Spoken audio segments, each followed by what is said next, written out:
Oh, good. Okay, you're rolling. All right. Let's begin with your name and where and when were you born? Well, my name is Gerald Huizenga. I was born in Zeeland, Michigan, and I'm still living in the general area yet today, just a couple of miles away. And I'm actually living on what has been part of my grandfather's old farm Wow. way back. So, And what is your birth date? well, my birthday is December 27, 1921. What was your early schooling like? Well, I went to school up in Zeeland, which actually, by the time I got to school, it was about a mile from our home. So it wasn't a real big trudge up there, but You know, Gerald, you just gave up the opportunity to tell your grandchildren you walked for 50 miles in the Oh, rain and the snow. And okay, so it was 1 mile. yeah, Did you live on a farm? on a small farm. Okay. Yes, it was a farm that my dad bought about 3 years after he got out of World War One. One, I'm yeah. sorry, and he had a very interesting story to tell Yeah. to us kids when we were young. He had been a member of the polar bear group that went to Russia to do some fighting there, actually for the British against the Bolsheviks.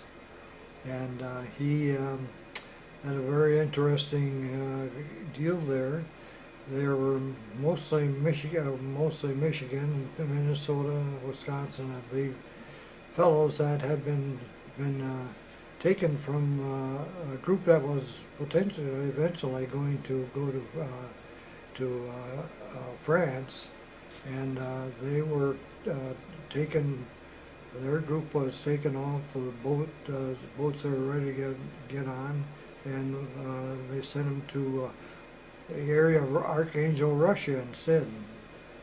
Murmansk was just a bit north of Archangel, but that was a free ice-free port, and but the other areas further down the peninsula were iced in. The whole river. There was a large river, the Davina River, that ran up into Archangel area, and from my understanding, what my dad said, it was a fairly large town and quite civilized. A story he liked to tell some strangers also was that there's a large crucifix on the top of this church in Archangel, and supposedly Peter the Great Russian leader, had done that carving. So it wasn't exactly, I guess, quite as obsolete, or as backwater as some towns were. But So when he got back from World War One, then he decided to become a farmer.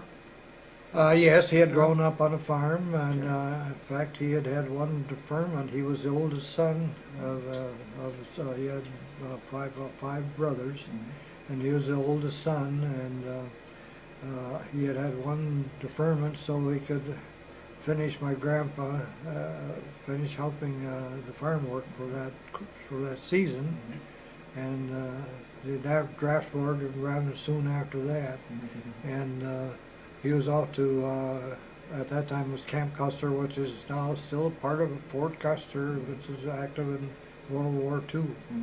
And they did, of course, just very preliminary training there at Camp Custer. Drilling and shooting mostly, shooting a rifle, and so it was just an infantry group that was there. And it wasn't a very long training period either. And, they were already, I guess, to be shipped off somewhere already at that time. Would you say that your family was poor at that time?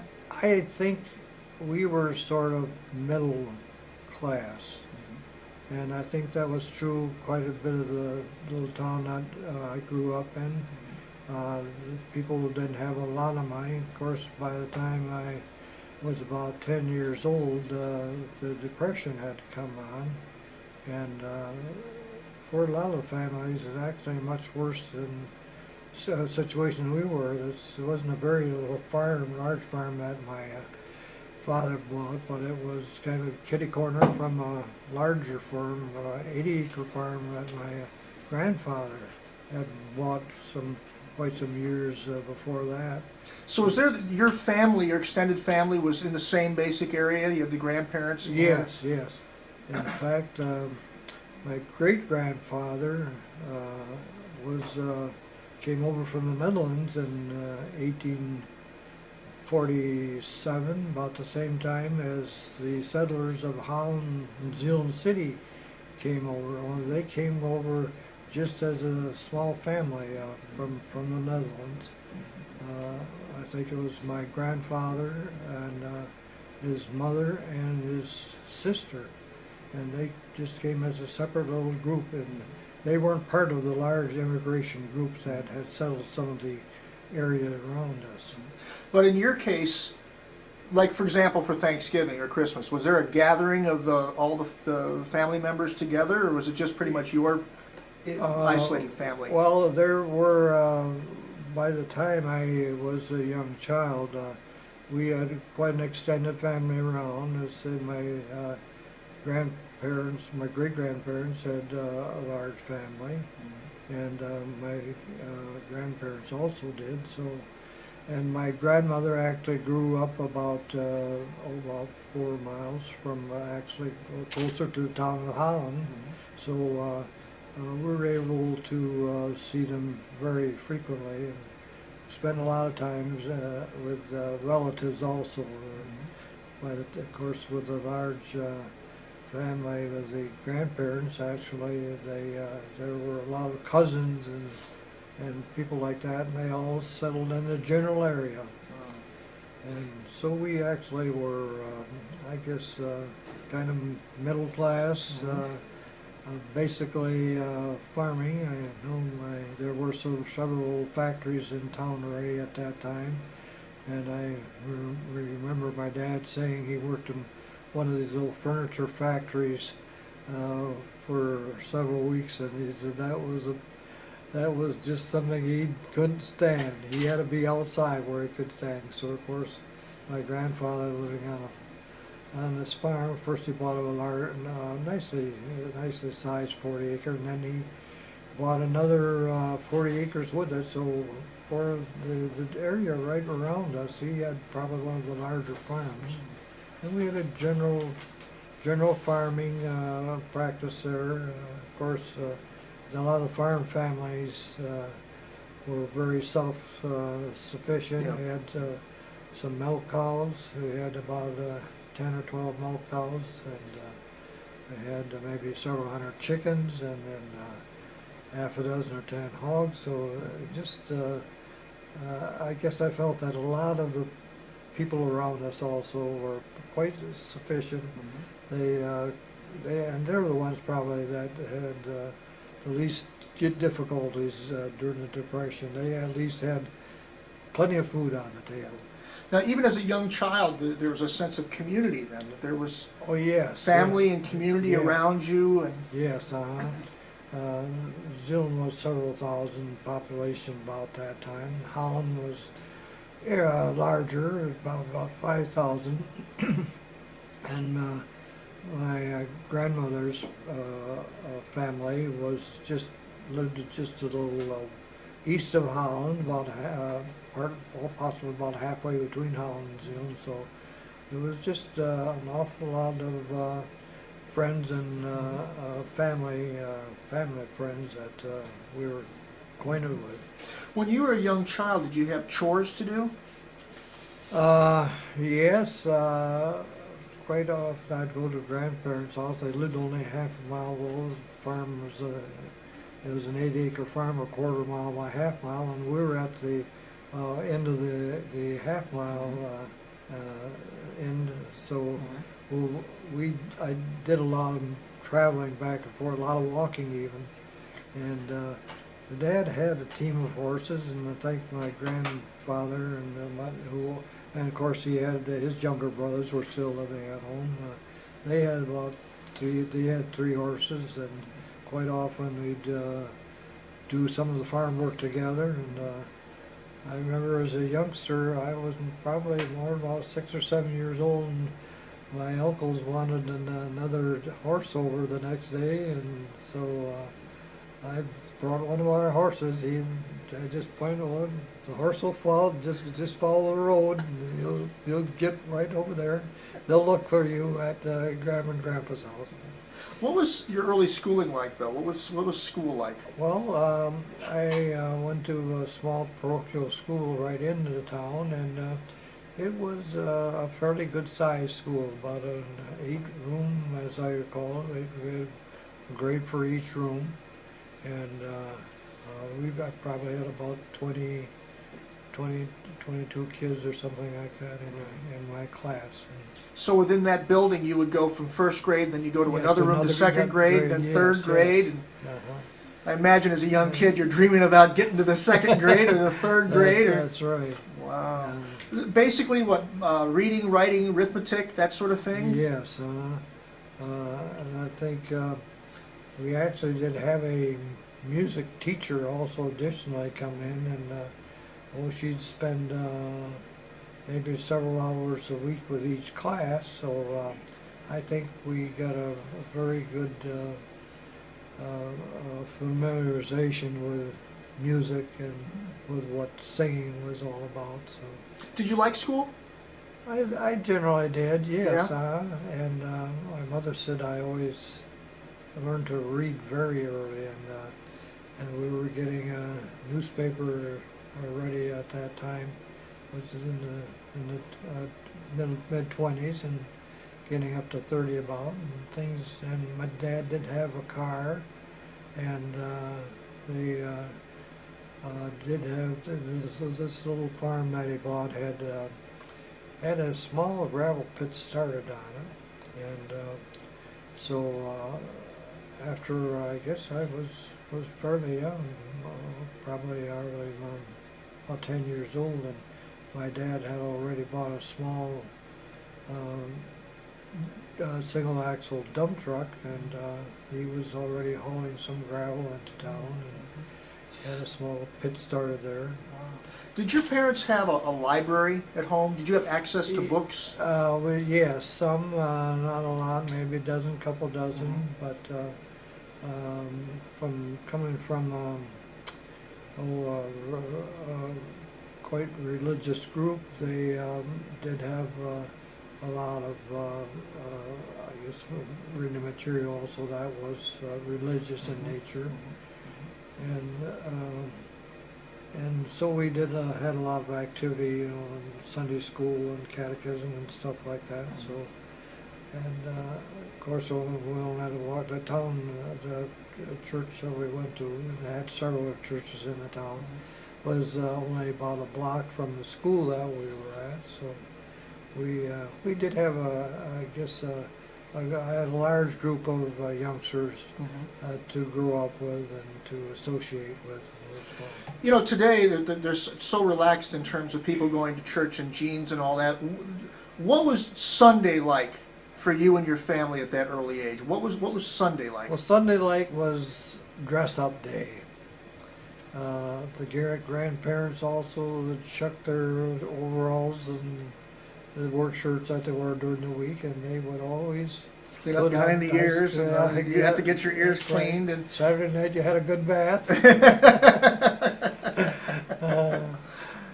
We even had one clown. I remember when I was a freshman in college, I usually came home weekends, but some of the wintry weather weekends I stayed at the dorm at the school I was at. And we had one young fellow, and he was actually a big city kid from out east, Patterson, New Jersey. But one of the strange things, I said, this Saturday afternoon, I said, what's that noise out there? Oh, that's Barney. Barney is out there. And he had a kind of a big dish pan, and he going around the different farms. All right, everyone, take your bath on Saturday night. Need it or not, and they just go around. I mean, he was a very interesting guy, and he did the kitty corner across the hall from me, and he just was a very nice being. And he was a sophomore, and he was a basketball player. So, yeah, but he was just a kind fellow that really was a great guy to learn, get to know. You get through elementary school. Did you go into high school then? I imagine. Yes, And was it in the same area? Or you had to in- walk in longer? Holland, which is about 4 or 5 miles away. Well, how'd you get there? We had bus. Oh, We had a okay. bus system. That's, by that time, I started high school in 1935, and by that time, we had a bus full of kids. In fact, about 2 busloads of kids that were going to high school in Holland. Now, are these the same kids that you went to school with all the way up? Pretty much. Yes. There were friends, in other words. Yeah, well, they were.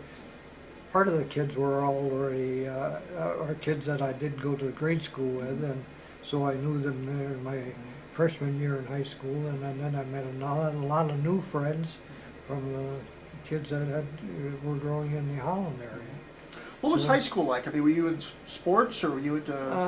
Not too much. I actually had a sort of I guess a kind of a quick quirk in the whole system of school starting.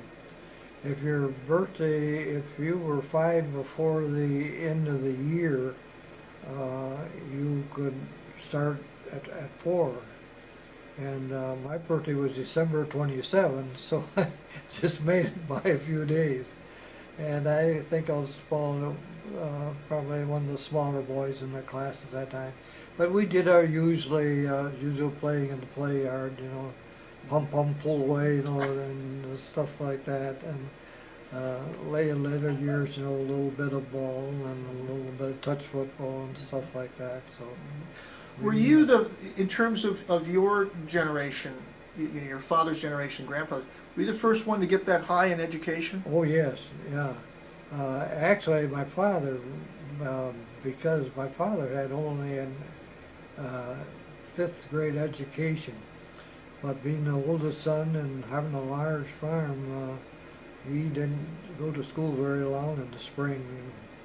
And my dad used to tell us a story about the teacher came over. It was a 2-room school, just only about a half mile from where my grandparents lived. So he would have had plenty of opportunity, but being the oldest boy, he had to just stay home and help feed the cattle and stuff like that. And, What was his attitude towards your schooling then? oh yeah, I think he really wanted it. He really desired it for his kids.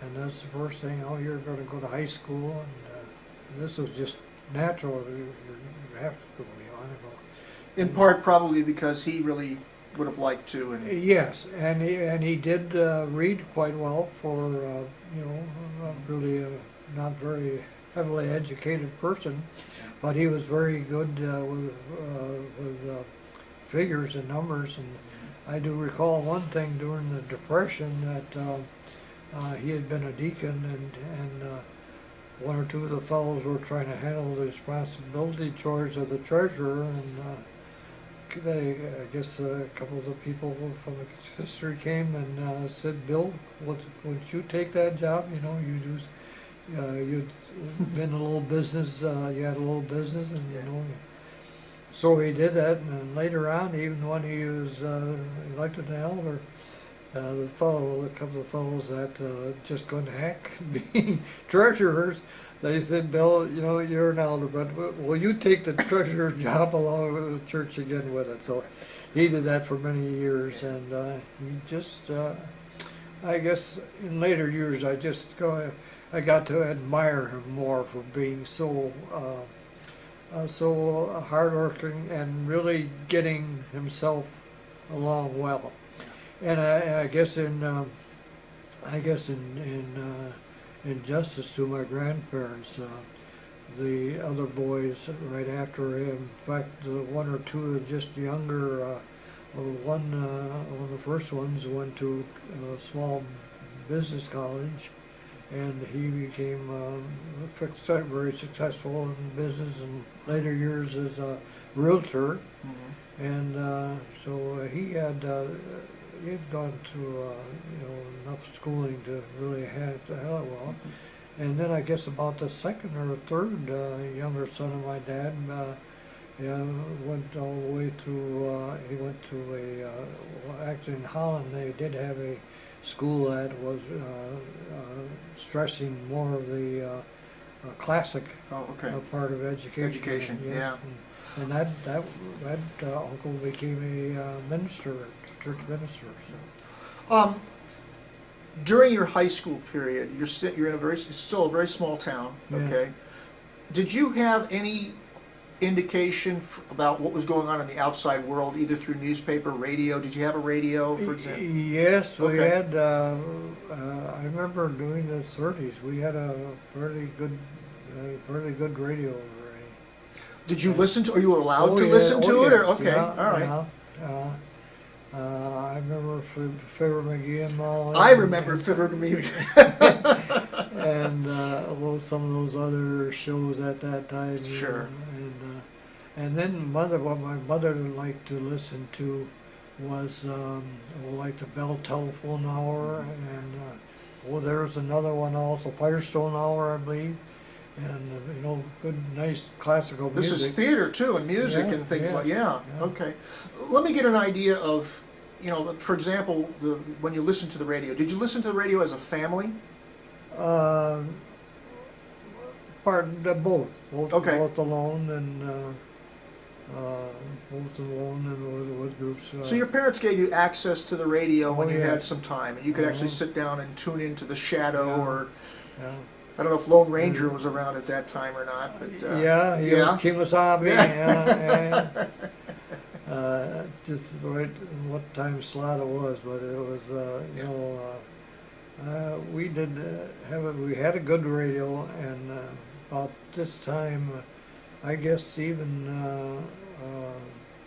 over those early years, right after Depression had started, I know I could sense from what a lot of my uncles and relatives were saying, that some things are really tough for some families, and particularly those that worked in the shop or so and were laid off.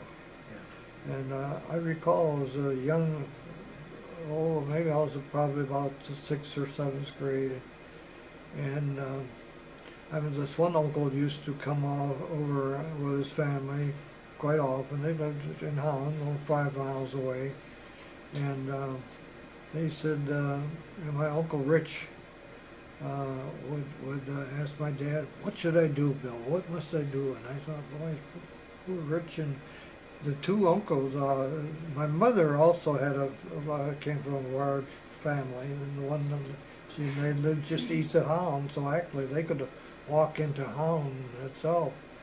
And it's only about a half mile from the old Royalty farm, from the farm that the founder of Holland's, his son had this beautiful farm, only about a half mile from their home, and it's still preserved yet today, and it's the Holland City Park now.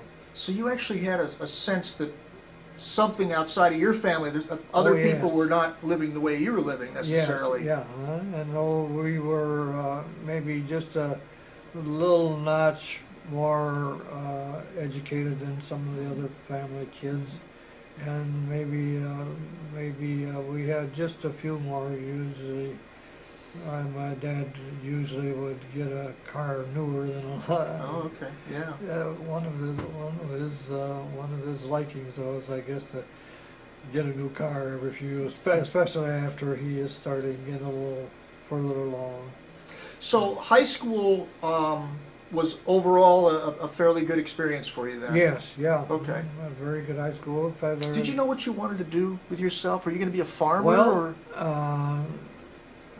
in the years, I guess, just before I went to college, while I was in high school, there was a area right next door to our house that a construction firm had bought up, and they had been digging some gravel off and they dug a lot of, they had a lot of the construction equipment stored there. And, one of the things that they had there were a couple of big road paving machines for pouring concrete roads.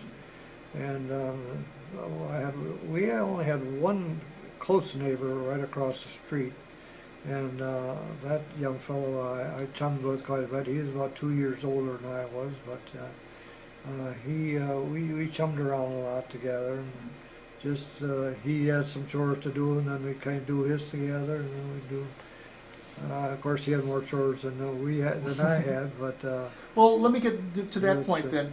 During high school, did you stop to do chores? Yes, particularly during the summer months. Okay. During the school year, quite often when the weather was still good, I possibly did some work out with the horses after school if they were in a real busy season, and the rest of the time, I guess generally I could had quite a bit of free time to at least do some studying and do some reading. I always liked to read. I loved reading. Me too. And Yeah. so that was always a good way to. My mother said I always read the paper. The Holland paper came down about that time when I was in high school, and I read it so thoroughly.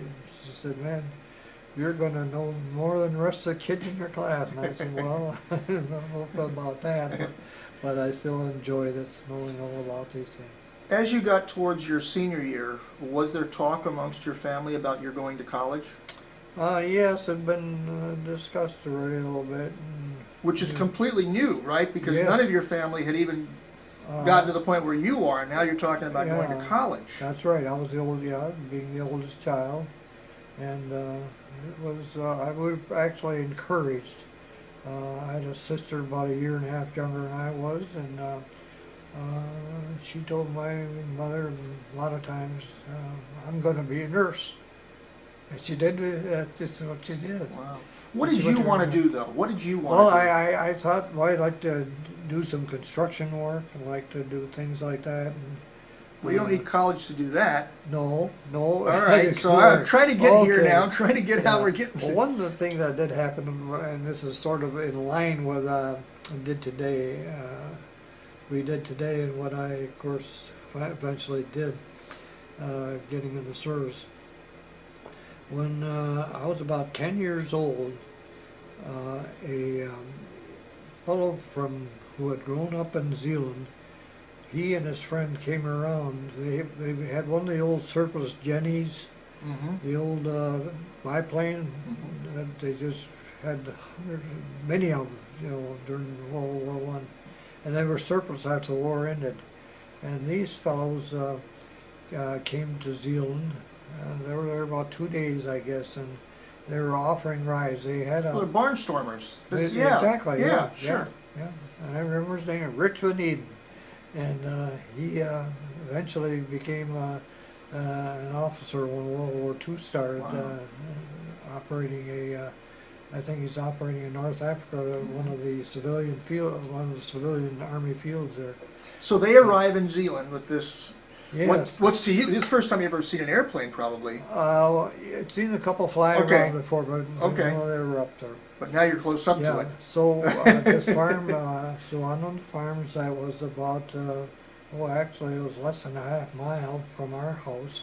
Well, actually between our house and my grandparents, and right along the gravel road between the two farms, these two fellows arranged with one of the neighbors over on the road right behind us, half-mile road behind us. They had a nice hayfield that had just been newly mowed. So they struck a deal with this farmer, Reemsma family. I knew those kids quite well also. So my dad went up, I think with one of his brothers, and he came home and he said, "Alice, my mother," he said, "you and Gerald have to take that ride tomorrow." So he forked out the money for it, and my mother and I went up for a ride on that with that old Jenny. What was that like? Oh, it was just a thrill.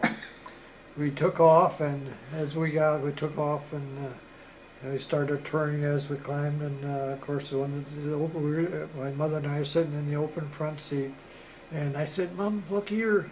See the cow sitting out? Our cow." We had 2 cows, and we had kept one of them.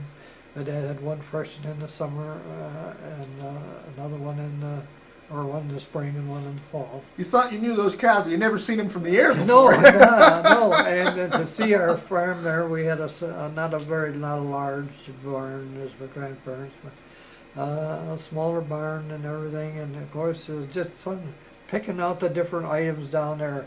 Or my dad had just been working where my dad had that little gravel pit started, flying over that. Then we went up around town, over town.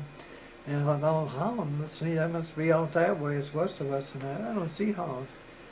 And look one more.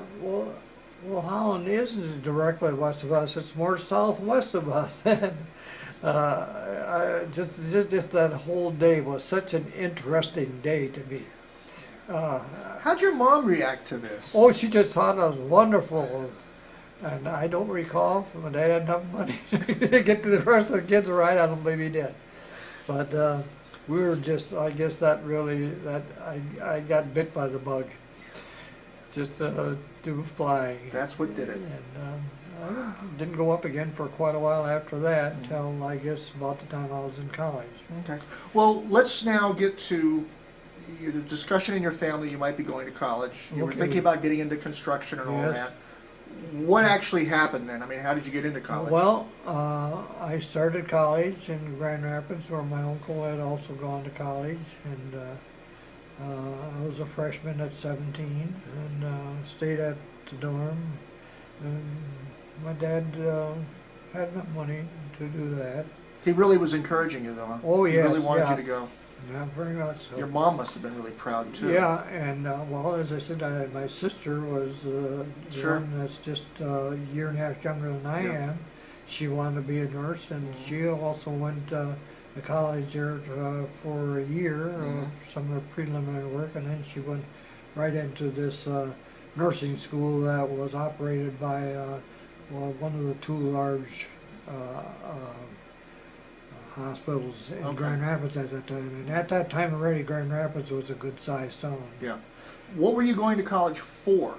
Well, I didn't know definitely what I wanted to do. Maybe get into some kind of work like that, construction or. Well, what classes were you taking? Well, I was taking just a general English. I think algebra, and I don't know if I had taken 2 years of Latin in high school, and in general college courses, and so college prep courses. Let me just ask you this. What did it feel like to be a freshman in college? Well, kind of a little intimidating, and but I guess they're about, and it wasn't a very large college at the time. In fact, it's gone to about, I guess, about 4,400 now, presently, and that's where my son and daughter have gone also. But I just stayed about 100 kids in each class, I guess, and You stayed in the dorms, you I said. stayed in the dorm, and went home weekends usually. Did you have to do chores when you went home? Then yes. Aha! Uh-huh. And my dad, This is for the grandkids, by the way, just in Yes, case when they get to yes, college that's and they right. get everything That's taken right. care of. Okay, I said, you aren't around during the week, and those chicken coops got to be cleaned about every week. And I'll tell you, that was, I didn't brag too much about it, but what'd you do over the weekend? Well, I worked a little bit, And I really, it was a kind of a messy job, but still it was good to work. That kept you going in very good shape. Kind of hard to strut around. You're a big college boy when you have to go clean out the chicken coops, huh? Yeah. Maybe your dad had figured out something like that's that. Right. That Yeah. was good. And, in fact, by the time I was in college, well, of course, the whole driving story was a different thing back then in those days, both as far as cars or even trucks. I was allowed to drive a dump truck at 16, I guess, 16, 17. And, you didn't have a lot of big, if you just had a driver's license, there wasn't such a thing about chauffeur's license or anything like that. So Yeah. kind of got acquainted with that quite early, too. What were the college years? What years were you in college? Freshman and sophomore. Right, but what Yeah, what years were those? Oh, 39, 40. Okay, so 39, 40, there's rumblings of war Yeah, going well, on. Yes. What was, I mean, In fact, one of the things I remember coming across quite a few years later, my mother had saved it, I guess. It was a theme paper in freshman English. What did I write about? And I'd read an article, maybe a few weeks earlier, and this particular writer was writing that the Japanese were collecting so much scrap and that we were selling scrap iron to them. And this particular writer said, you know what could happen? Someday we might be getting that back right at us. And I thought, and I didn't think that was going to be quite the happening yet at that time, but I remember Roosevelt, of course, all those Roosevelt years, things were gradually getting a little better, not quite as good as everyone would have liked them, but I remember Dad he had to put one of these little licenses on the side of the box on his dump truck, NRA or something about WPI. Yeah, WPA. Yeah. Sure. Yeah. And, Now, you had mentioned that you read the newspaper voraciously Yes. through high. What about in college? Were you also still reading the newspaper? oh yes, yeah, quite a bit, yeah.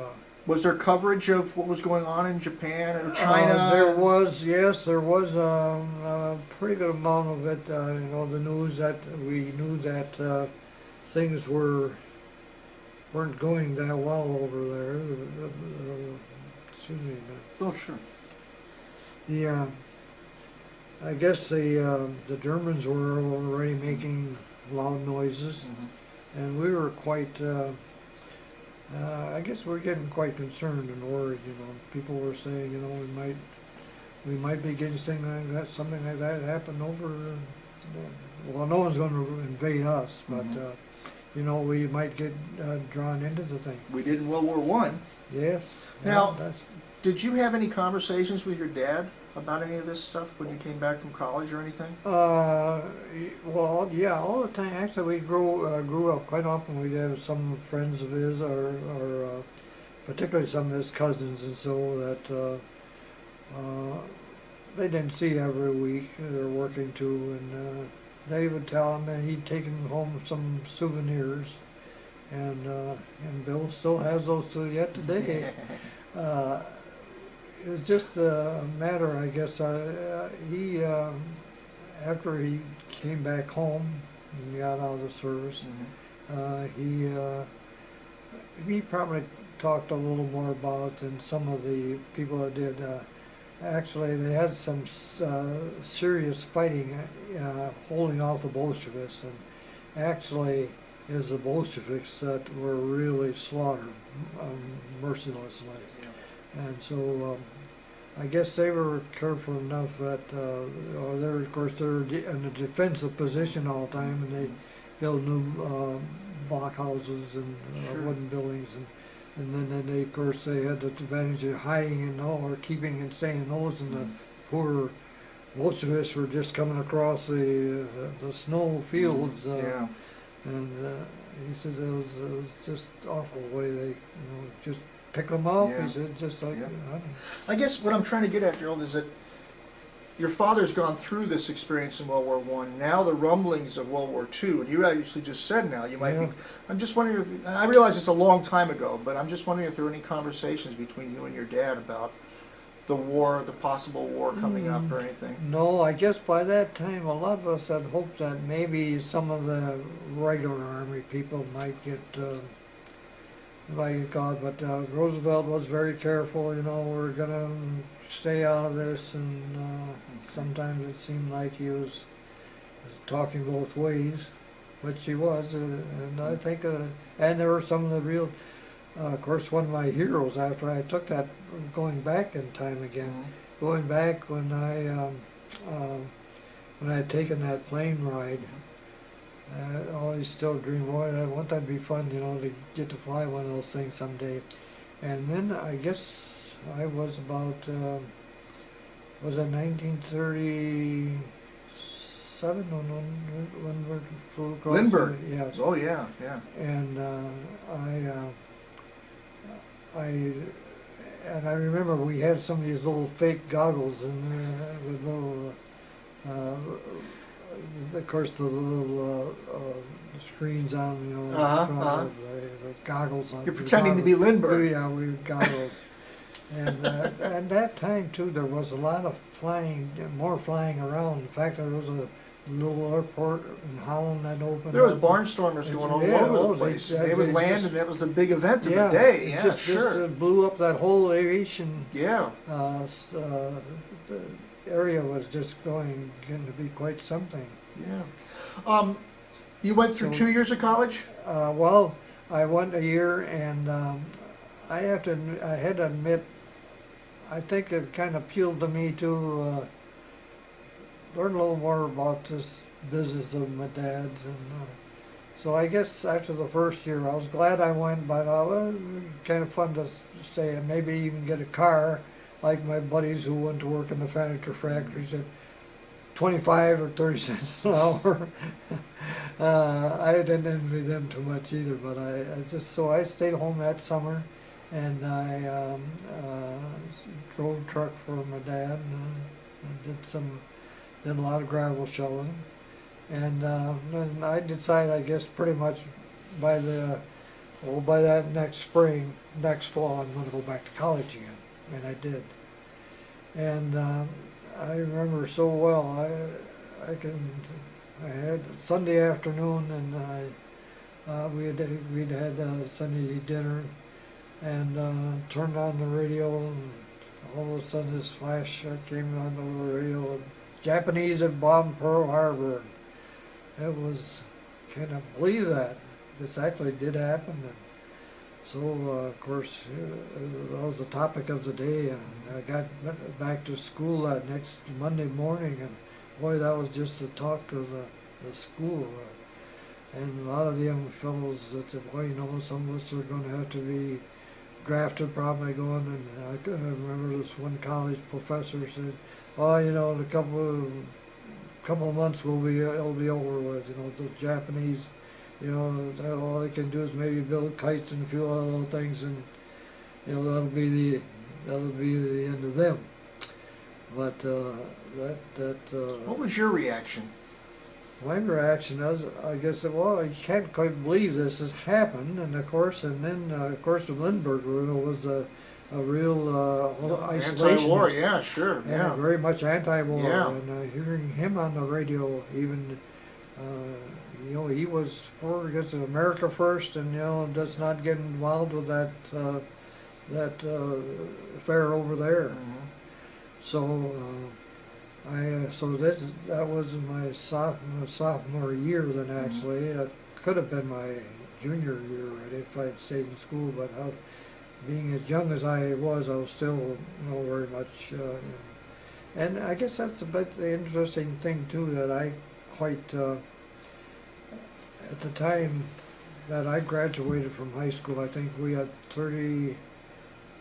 I think it was about 49 kids in my high school graduating class, and I think several went to college in Holland, and about I guess 8 of us went to college in Grand Rapids that my uncle had gone to.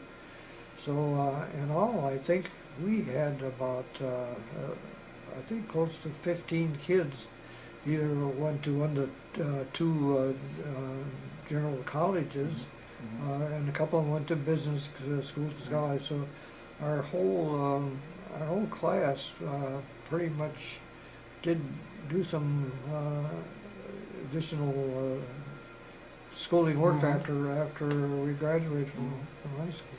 What was the reaction of your parents to Pearl Harbor? I guess my dad just kind of shook his head and all, can't quite believe this is happening. And there it goes again, because he's, of course, he and so many of his friends. In fact, he had a group of about 15 or 20 of the veterans are from that small general area right downtown, and then there are another about 20 fellows from Holland here. I think they had a group of about 40 of the polar bear veterans. And this was the war to end all wars that they right. fought. This is not supposed to happen again. That's right, and they, I think that Yeah. they were. I think it was kind of a more of a. I can't believe this has happened. Why are they doing it? Yeah. But as already when I had been a freshman, the Germans had already invaded. Sure. The The Japanese had Netherlands. already been doing all kinds of things in That's right, China that's as right, well. That's right. Yeah. And the Germans, of course, had invaded, and we had in our dorm, we had I think another two young fellows that were from the Netherlands, and getting a further education there. One or two of them, their father had gone back to Netherlands, but they wanted their sons to get an education in America. And I can see this young fellow yet. Joe Becker was his name, and his father was a major in the Dutch Army. He was a reserve officer in the Dutch Army, and he about the time that would that have been in 40 then or 41 when they invaded? So he was worried about his dad. Yeah, his dad. Yeah. And he had that radio on.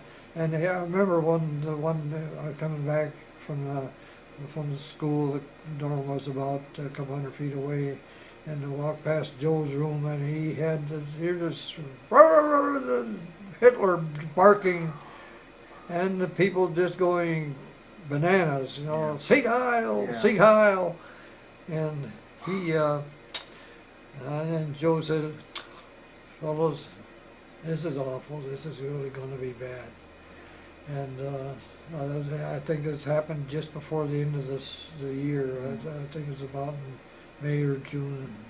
And I did see him several years later, and I said, "What happened?" Oh, he said, "My dad got captured right away." And he said, so he wasn't injured or anything, but he said Hitler just overran the Netherlands, just a few days. It's interesting to me because here you are, a young man, and more knowledgeable, worldly, if you will, about what's going on. But here's a personal story. Here's somebody you know personally who's worrying about Yes, that's right. a loved one. Uh-huh. And that's got to have an effect. Whether you realize it at the time is interesting, but it's the fact that it hits you personally, that somebody that... Well, I think the whole, all the fellows around school recognize this, that here's a fellow that he knows the area where this German army just invaded. And it could be us next. That's right. Well, what happened to you next? What in terms of the military now? Well, okay.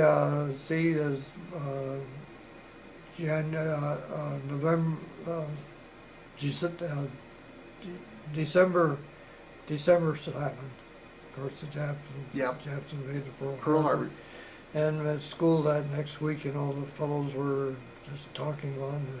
And actually, it wasn't a matter of a couple of months ago, we started getting recruiters around school, very particularly the guys that were juniors and seniors. And some of them were quite sure they were going to. I know the one fellow quite well. He graduated when I was a freshman. He was from Zeeland, and just a very quiet fellow, nice guy, a real studious young fellow, and never got in any trouble. And he He taught school for 1 year, and he was teaching business subjects, and so he, I think, I'm sure he enlisted, but he enlisted in the old Army Air Corps. And by the time while I was still in training yet in the States here, we had the word, that Mike Glamer, I knew that he'd become a pilot. He was a B-24 pilot, and his plane went down over the English Channel. It blew up. They didn't know if there was something malfunction on the plane or what. But so this was by the time that I was still through my training, but I still no really casualties that I had known People quite that well. you knew. Yeah. Well, let's go now from So the Pearl Harbor's happened. And how did you get into the military? oh, okay. A lot of us were, getting, I guess, kind of getting. Here's the menu. You can join the Navy. You can Right. join, and that's one good class. We after we graduated from grade school, we went to different high schools, but they lived just a half mile on the next road, and I saw this young fellow, just before he went into service, and he had signed up to go in the Navy, and he wanted to get into the Navy Air Corps and Navy flying, and that's what he did do. And he was shot down his plane went down over the Pacific. Why did you choose So to then- go in the Army Air Corps? Oh yes, yeah. Now, why? I enlisted. Why Army? I suppose the You're- Navy or They, invincible, I guess. In fact, that I thought that'd be fun. I could maybe be flying one of those things someday, and even if it'd be with some flying function that I would. So were you approached by an Army Air Corps recruiter at college? No, or I after? think there's some pamphlets and stuff like this, and a couple of us fellows went there together. May 19, 1942. Yeah, that was the day that I enlisted. Wow. And in downtown Grand Rapids, they had at the Armory building over there, they had an Army Air Corps recruiter signing up for. That was for a cadet program, for the flying cadet program. Now, the fact that you had college experience qualified you to sign up for that Army Air Corps? Because I believe at that yes, time you had to have some yes, college to yes, do that. and that's about the time they slowly did take additional, but I didn't have. Yeah, the they 2 eventually years. dropped the requirements Yeah, down, but yeah. okay. And then, of course, signed up just to go into some college and training program, and they didn't make a lot of promises. Well, if you have qualified academically, Right. so you can, I guess you can possibly be a bombardier or navigator or a pilot. And, Sure. so when we get you in, That's when you'll find out. that's you'll go through do depth perception tests and all that stuff. Sure. Now, what was your parents' reaction to this? And did you consult them at all, or did you just decide to do this? Yeah, I think I said, well, my dad said, yeah, you're going to be drafted anyway. He said, you young fellows that do have some preference,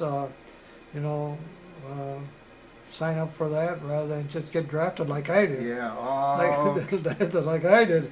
I was just drafted, boom, Yeah. I was on, Yeah. learning how to shoot a rifle. All right, so you've signed up now. What happens next? You leave home, go by bus, by train, by where? They said, you'll get noticed. You're sworn in at that time. And another young fellow I know in one of my math classes also signed up. In fact, his serial number was 3 more than mine. There were about 10 of us, I guess, that signed up that day. So, and the funny story is, the first day I was over in California, he set down a plate of potatoes in front of me. Look, hey, Don! Oh, you were in the chow line. He Yeah, sat that's down. right. He sat I down. was sitting at the table. Yeah, he said, but Well, let's walk through the process here. How did you? Okay, then they said, "Oh, you'll be called soon," So you know, so I just continued working at home then for a while. And so they were signing up so many young fellows at that time that they were just overwhelmed almost with too many people. But after they said you'll be called, you know, someday you'll just be packed and get ready to go, and you'll be leaving probably in 2 or 3 days. So eventually I did get that later that summer, I guess. So a I got letter or the- a telegram yeah, or something? I think it was a letter, Okay. registered letter Really? that Yeah. you are to report in Chicago at such and such a day at the such and such a railroad station, and that's so there'll be a large area there that there'll be calling off your names, and you guys will be coming out to California. You're going out to Santa Ana, California. Did they give you any indication of what kind of clothes you should bring, or should you? No, just don't just wear your normal civilian clothing. Because I interviewed a guy in your same group just recently. He said he only bought one pair of underwear along with him. He thought the Army. Oh no, he I think I think they said make sure you got several changes of Okay, just all Sure. normal clothing. Your clothes, yeah. okay. So you got your little suitcase in hand? Yeah. And how did you get to Chicago? A couple of my friends took me. Okay. Of course, said Train? goodbye to They folks, to a train yeah. there? There was a train there, but they drove me to Chicago. Okay, but from Chicago. Oh yes. Then we got on the train. We were in a large room. All these fellows, we were all from the that particular. What's the third? I forget what they called it. That's all right. Anyway, it was Ohio. No, it was Illinois and Michigan Okay. and Wisconsin, I believe. Were there people on the train that you personally knew from home? No. All right, so these are all strangers to you. Yeah. But all about the same age group, Yeah, we're all the off to war. cadet, potential cadet age. Wow. So what was the trip over like? I mean, it didn't take a day. This is a few Well, days. to go out to California. Yeah. Oh, we're I guess some trains were just waiting for us, and we were waiting for other trains. And well, you'll be getting some sleepy cars probably in Iowa or somewhere else. And so we're I guess still in the coach cars yet. About 3 days later, dirty as the dickens, and just tired and no bath, no anything. And so finally we got into the Rockies area, and just going along, and then we heard, I guess, of course, rumors are always great, you know. We stopped so often for some priority trains that had to get through. So, and finally, I guess we got about in Utah, and all of a sudden, someone came through and said, I guess we got to get in gear now, because they said we got to be in, instead of being in Santa Ana tomorrow. So that next day, we still didn't make it there. We went right through the night, and finally we got to a train station there at Santa Ana, and a bunch of a bunch of trucks lined up there, you know, open air trucks. Of course, it's nice. And hey, this is California. So we were taken in. Of course, some guys that had been there 2 weeks already. Hey, you'll be sorry. Hey, go home when you can. Go. You'll be sorry. And that's the usual stuff. So then we went through classification and qualified for. Well, when you arrived there, you guys hadn't had a bath in a while and all that. Yeah. So did you put into barracks or something and told Yeah. to clean up, or what happened there? Yeah, we I guess we just plopped down on some cots or something that night, and the runner's about the middle of the night, so then they got us, of course, up very early in the morning, and we were still stumbling around, and I guess they did take us to a definite barracks, and Okay. and and we each signed a bunk, and so you guys will be ready at 10 or 11 o'clock and come out, and we'll be drawing some clothing you'll be shown some of the area around here a little bit. So So you come for your clothing. They got a New York tailor there, and he's measuring your yes, arms, right, and your legs, and I don't think they looked that size. They threw a shirt for you. Yeah, here's a pants for you. So we got some of the basic stuff. Right. And, right. then another day or two later, it just seemed like it was a hurry and wait, and here's a mess hall. And Was the food any good? Sir, it was fair. It wasn't. Because you're used to home cooking, you're used to farm Yeah. cooking. You're talking fresh vegetables and Yes, good meat and stuff, and we. I think it was very repetitive. yeah. Yeah. Just, Well, what was the daily routine like? I mean, getting up in the morning and then what you had to yeah, do. well, and we spent several weeks, I guess, in classification and making sure we passed all the proper physicals, on Yep, eye exams and all that kind of stuff. Perception, depth Mhm. perception, Right. I remember those quite well, and I thought I did those quite well. And so they say you were qualified, and then we also started taking some more academic testing Mhm. and see, where we did, how well we did on some of those.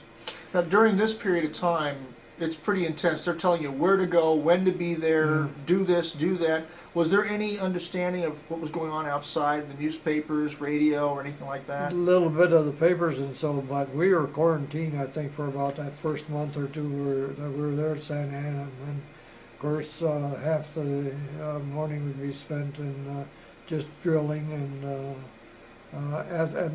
calisthenics, athletics, making sure well, during the summer already, or as soon as I enlisted, they said, you might be well off if you come to these classes that we have once a week for improving your physical aptitudes, Mhm. climbing ropes and stuff like that. They sort of doing pretty well. So, I guess after we did get that done quite well, then it got into a thing where we were either then qualified for Okay. pilot training or and I qualified for both pilot and Right. navigator training. We're going to hold off there because the tape is running out. Sure. Take a short little break.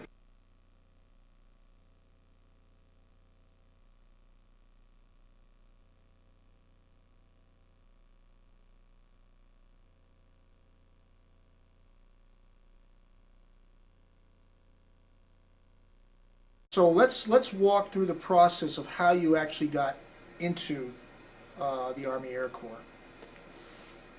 You got your notice, and you Yes. all right. The notice was to report to Chicago, to one of the train stations there, and one of the large assembly rooms, and our names would be called off, and we would be ready to get on the train. And one of the funny things that I remembered was the difficulty they were having with my name. And they were just, and I found that to be true through most of my military experience. They pronounce it every way, but they do back in Zeeland and or Grand Rapids. That sort of was kind of a strange happening to me. And Well, you weren't Jones or Smith. no, and it was just about every possibility. Huizenga, a lot of it trying to give it a Spanish flair. They would Inga. So anyway, I learned after a while it sounded like my name. Just here, I'm here. So what was it that you boarded onto this train? You say, Yes. all right. Where did you go? Well, we were told we were going to be heading out to California eventually, and probably after the next day, by tomorrow, you'll be getting some sleepers. So we were put aboard this regular train, regular passenger train, And we started out, left Chicago, and we're heading west toward the Iowa area. This is a fairly big train. Yes. Lots of soldiers on board. There were, yes. Yeah. Were you still in civilian clothes at this time? Yeah, we were. Okay. Yes, we were just dressed as we were, pretty much as we had been dressed at home at that time. Were there guys from basically your part of the country, or were they from all over the place? No, they were from, actually, I think it was the Third Corps area, which I believe was Michigan and Illinois, and I believe perhaps Wisconsin. Okay. And that's where most of us were from. That's where all of us were from. How was that trip across the country? Any incidents that you remember, or anything that sticks out? It seemed like we were pulling off onto sidings quite often. Of course, back at that point in time, much of the production was toward military needs, and it seemed like every once in a while we just pulled on for a while and we'd see a freight rushing by, and that's what we were also told. You know, this stuff that's on these trains, on these freight cars, has got a priority getting such and such a place, and that continued just about our whole trip out to California, except for the last day or two, and then it seemed like we were the priority. We had to get over there. We had to be at Santa Ana and such a day. Begin the morning already, so. So where did you arrive finally? What was your destination for that train? Finally, Santa Ana, California. Yep. And I remember going through the Rockies, which was quite a beautiful area, and it was late summer, early fall, and it's just an interesting area of the country to see.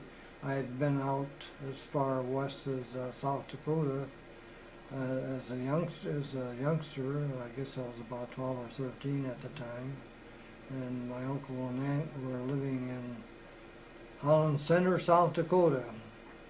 And in fact, my uncle was a minister. He was just a newly ordained minister at a little country church out in South Dakota.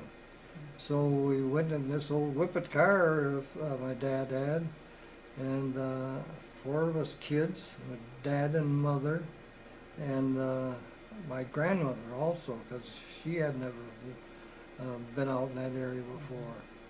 So we went out there, drove out to Holland Center, South Dakota, near Lodge. The larger town was Lodgepole, and right on the South Dakota-North Dakota line.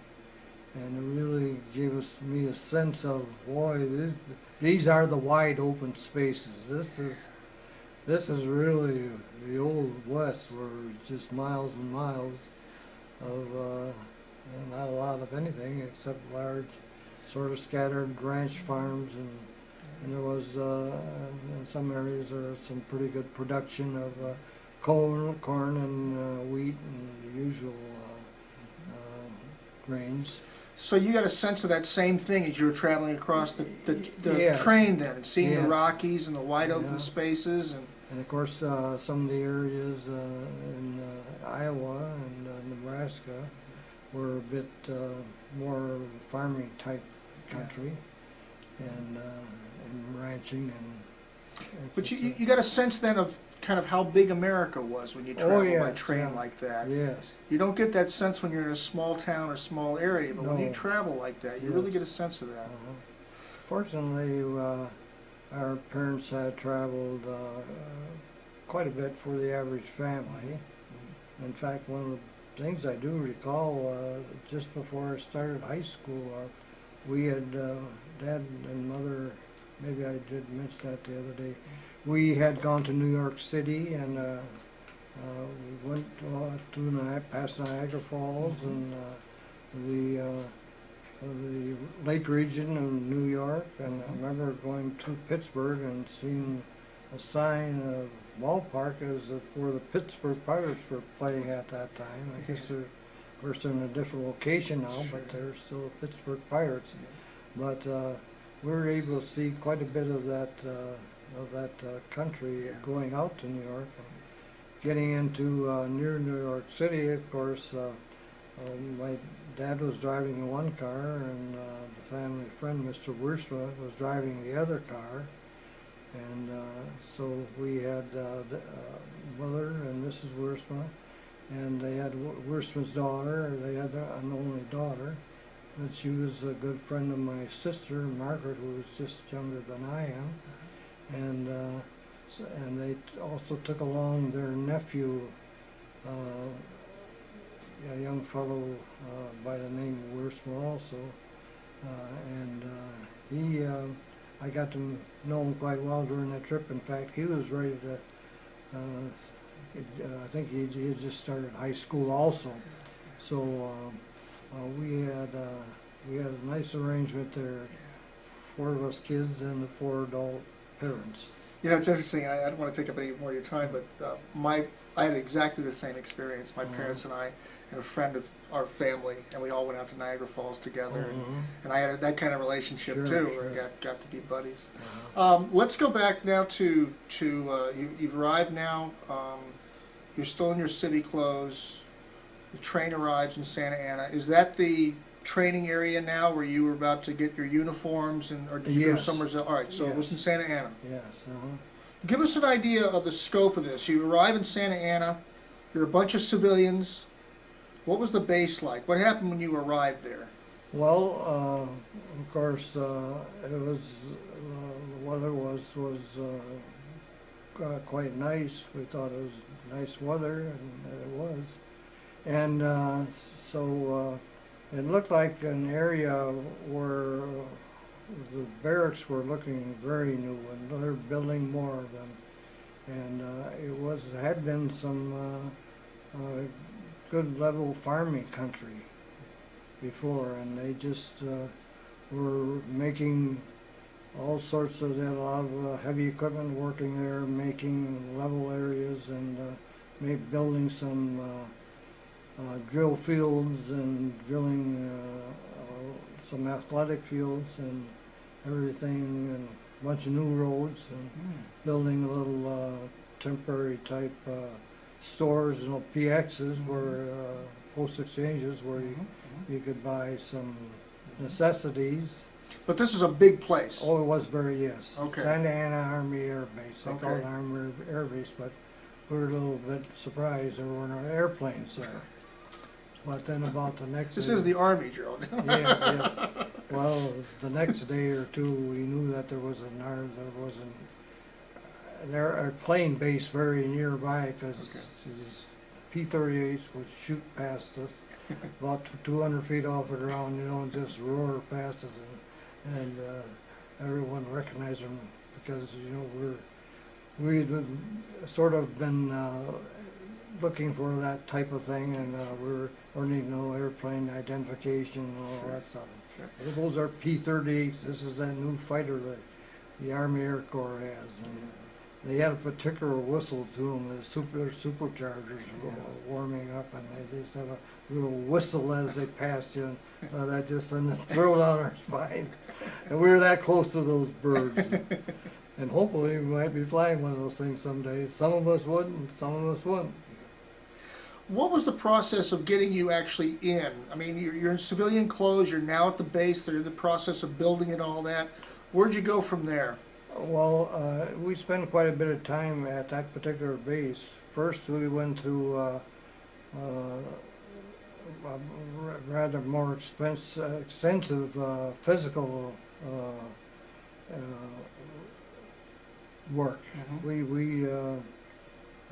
had a very close one, in particular, and we started getting to examining us if we were qualified or not for any altitude work. You were put in pressure chambers, we were checked on that thing, on our hearing and our eyesight, and material of that, to make sure that we were really in very fit condition. And, had you been already issued your uniforms and yes, assigned your barracks? I think yes, right away. The first thing about that next day already, we knew, we could tell by that time, hey, you make sure you have the proper respect for any authority that comes around. Yes sir, no sir, no excuse sir, and we were taught all that type of thing.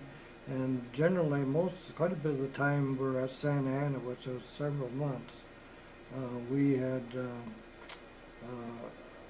gone through generally a half a day of classes, of educational type classes, and also, and then the other half of the day would be drilling and learning some of the other basic materials that any inductee, like into the draftee in the Army would have. Ours, I think, were a bit more formal, a lot more, I think, of a stricter type. Right. What about barracks and whatnot? Where did you sleep? We had large two-story barracks that I think they had in a lot of different Army fields and military fields, and generally we all slept in large open quarters with a lot of beds. Were they bunk beds? Or In just some straight? areas they had bunk beds, Okay. and some places they just had single Cot type beds thing. lined up very close to each other, Okay. quite close. Where to did you stay? Pardon? Where did you stay? I stayed generally in most of these type of barracks, buildings like that. I think most of the time we're at Santa Ana, Okay. and that also, I guess, kept occurring just about all the time I was in the preparatory part of the service.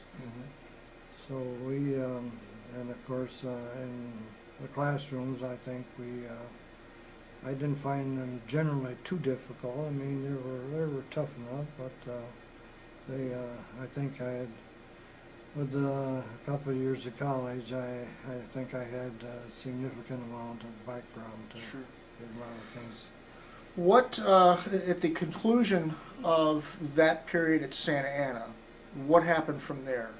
Well, we also went through classification where they were taking all the different aptitude tests to see what branch or what type of service we might be eligible for. If you passed all the decompression tests and things like that, you could probably be qualified into be flying, and that's what generally most of us were able to pass at that time.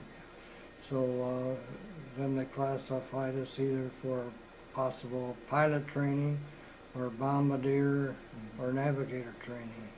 So that can consist of most of the training that we had, fellows my caliber, had as far as getting qualified to go to one of those schools. So what happened did- to you? Well, I got qualified for pilot training, and actually, looking at some of my old records after that, I also had qualified navigator. So we're boarded on other troop trains, and we were told that we were going to go to Tucson, Arizona. Okay, I want you to back up just for a moment here. Yes. You find out that you've now qualified to be a pilot. Yeah. What was that reaction? Well, I thought it was great. It was great, but we were getting all kinds of stories ready at that time. Boy, is that tough. That flying training isn't just some simple thing like learning to fly a little Piper Cub or something like that. This is a little different type of plane that you're going to be your first flying in, a military type plane where you're going to be learning very fast if you can. Different things like formation, flying, and all the things that are necessary, and really a very we find out that particularly the pilot training was a very difficult phase. And their thinking was you either have to be very good that you're not going to break your neck, or maybe we better find something else for you. And that was an amazing thing, and they started telling us, and they weren't afraid to tell us, like some of the rates of just washing out were very high. And I know later on, in fact, I think it was in primary training, one of our instructors told us, you know, guys, don't feel bad. I think at times that if the group sounded a bit discouraged, they said, well, guys, you know, some of the best fellows that ever come through here. And they mentioned old 98. You know who that would have been? Tom Harmon, you know, the great Michigan football player in the 37, 38, 39 area. And we thought, wow. He washed out, huh? He washed out the first time. Wow. And they said, well, they thought they should at least give him another try before too many guys got discouraged. But they did get him through the other second time he went through. But here was this All-American football player, one of the greatest on the gridiron at that time, and he was just so fast and so slippery. You know, he was just a whiz. But we did hear later that he had bailed out of the plane also. And this has happened several times in primary training. Well, let's not get ahead of ourselves. I'm glad you said that, though, because so often pilots will say they passed, they were real happy about it and go on. But what you're actually revealing is that the Army Air Corps also told you that, you know, don't get too cocky here. There's a lot of guys, you know, that are well known, that are famous, that washed out. And I think it's interesting that you took that to heart. Yes. So from there, then you said you got on a train to go. I interrupted you. So okay. that was at Tucson, Arizona. Okay. And there were 3 different phases of the pilot training. Yep. Primary was the first, and that we either flew the old Stearman biplane. That was used at quite a few of the primary training fields, and then we also had the one single wing monoplane that was made by the I'm trying to think of Well, that's all right. Ryan. It was Ryan primary training. Ryan PT-22. Yeah. So primary was the first stage, and that you could wash out of that, but you had to make it through there. Yeah. Then the second was basic. Okay. Basic. All right. And you could wash out of that too. That's right. Okay.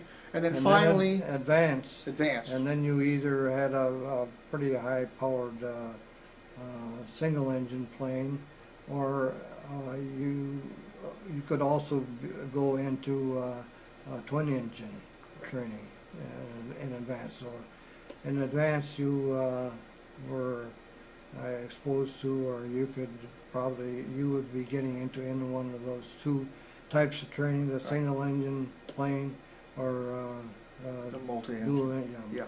Multi-engine. All right. So let's start with primary then. How did you do? Well, I guess I was a little bit disappointed.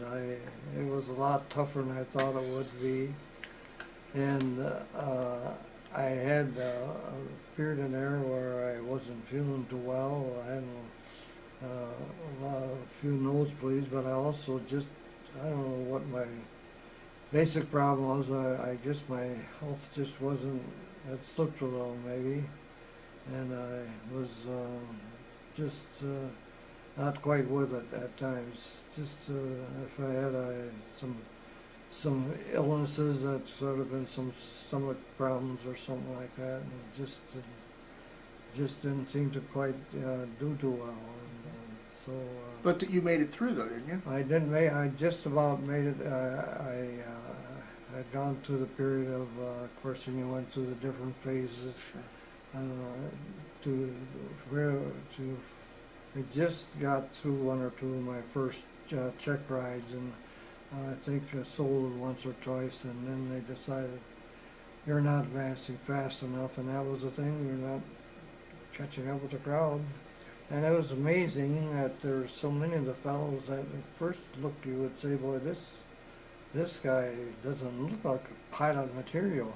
I remember a young fellow from somewhere in southern Illinois. He'd come from a little farm there, and the guys sort of poked a little fun at him, you know. And he's never, Bosingham was his name. He's never going to make it, you know. He's kind of slouches around a little bit, and so. But later on, I heard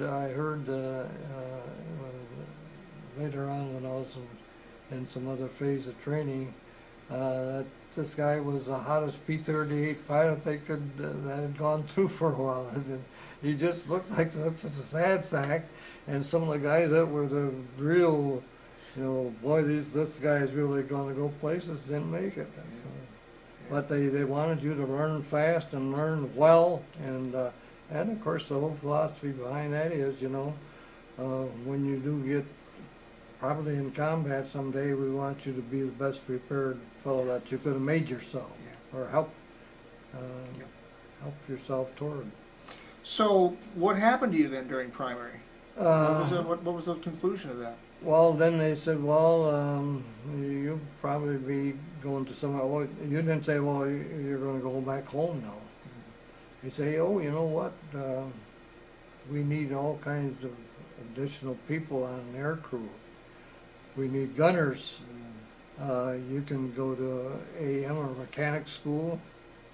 You can go to ordnance school, or armament school, or you go to radio school. So they really gave you a choice after that. They Yes, didn't just say you're going to go to gunner school. You're going to be a no. navigator. They actually gave you a choice. They kind of let you know that you probably would be a gunner. Okay. Because that's what they needed very heavily on any of the 4-engine bombers. The 17, of course, was flying already in England about that time. Yeah, I just interviewed David Pratt just before you. That's exactly what he said. They said the same. Yeah, exactly the same thing.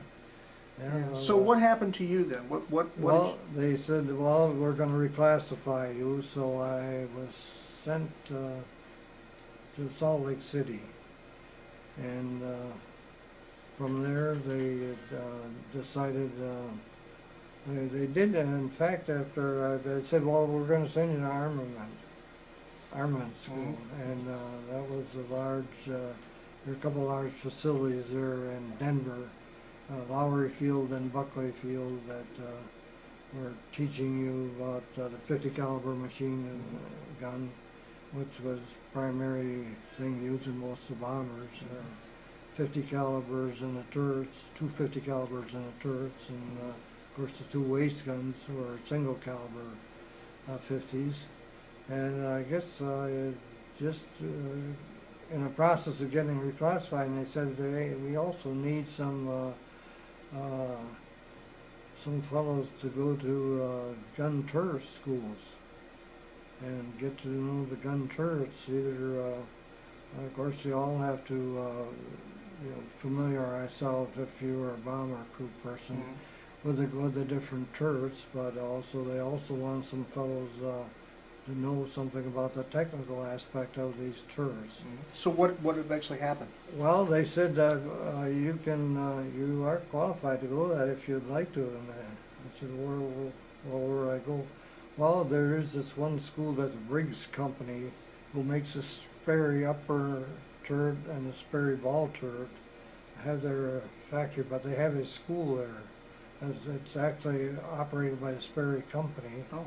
And they said it's a very good school and very well sought school.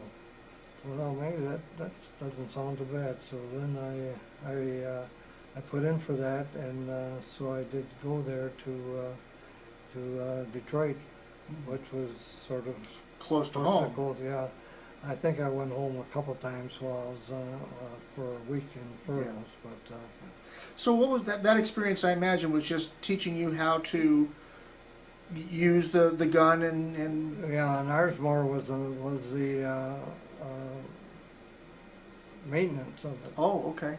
And actually when we got over into Italy, of course we didn't do as much of that maintenance, but we did have, we had to, have, if a bomb mold was changed during the night, then also I think there were, in our squadron, there were about 6 turret specialists. So from there,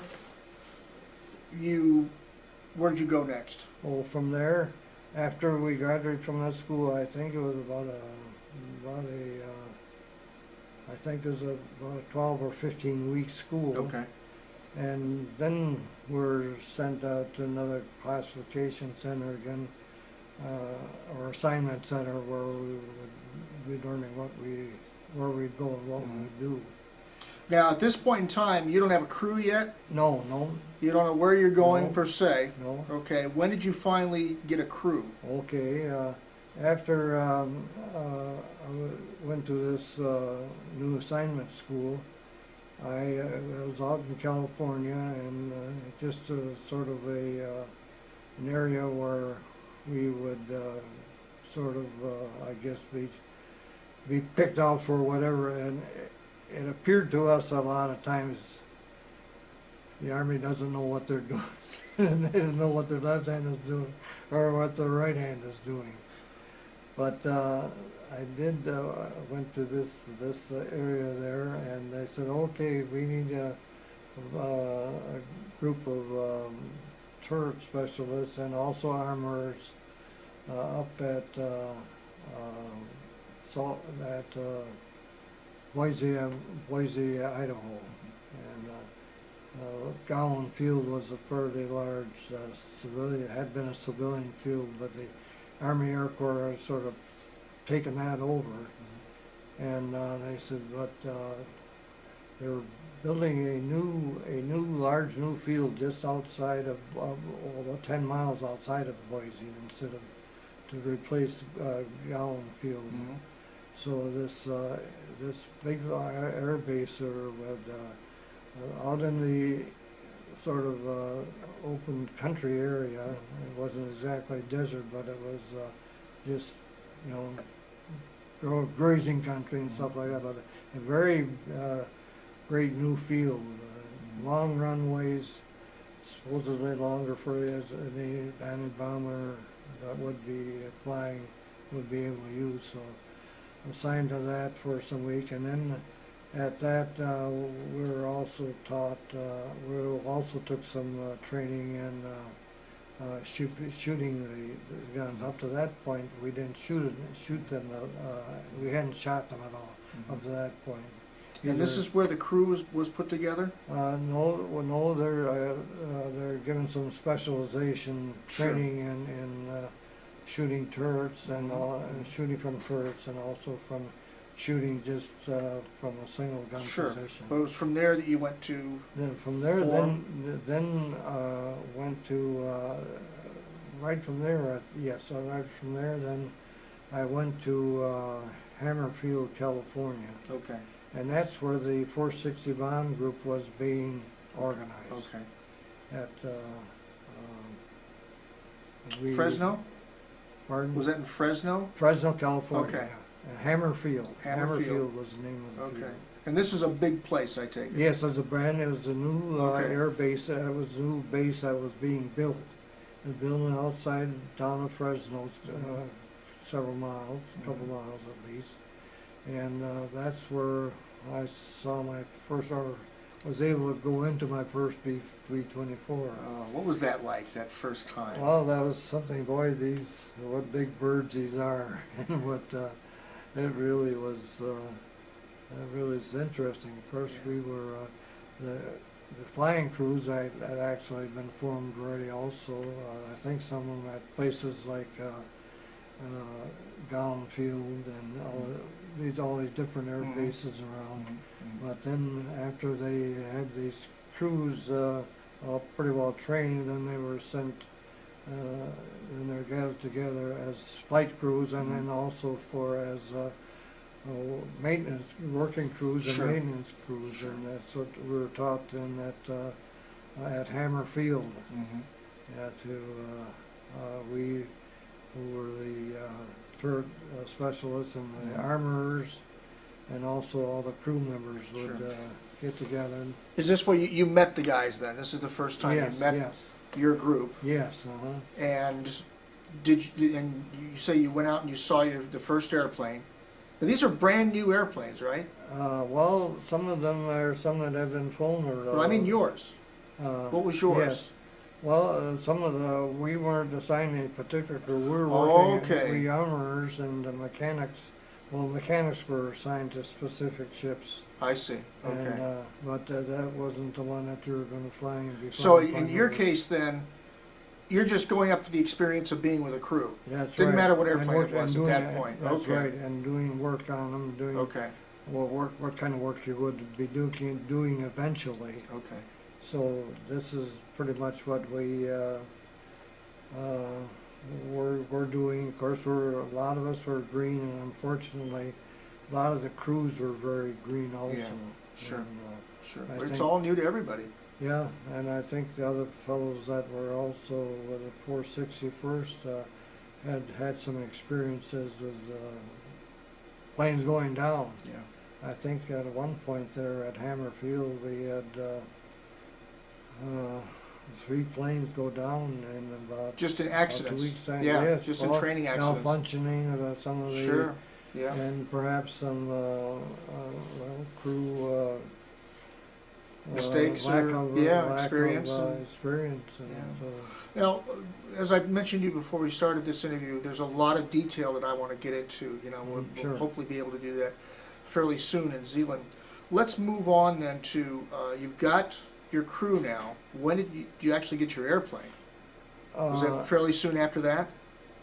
No, well, no, we worked on quite a few of the different ships that were assigned. Right, but once you formed your crew, once the crew was already Yeah, formed. well, I was being in the ground crew. Yep. We were about, I think about 15 armorers, who Mhm, were the mhm. fellows who were specialized in cleaning the guns, Sure, taking yep. care of the guns and mounting the guns Yep. in the different turrets. And Did you have to do bore sighting?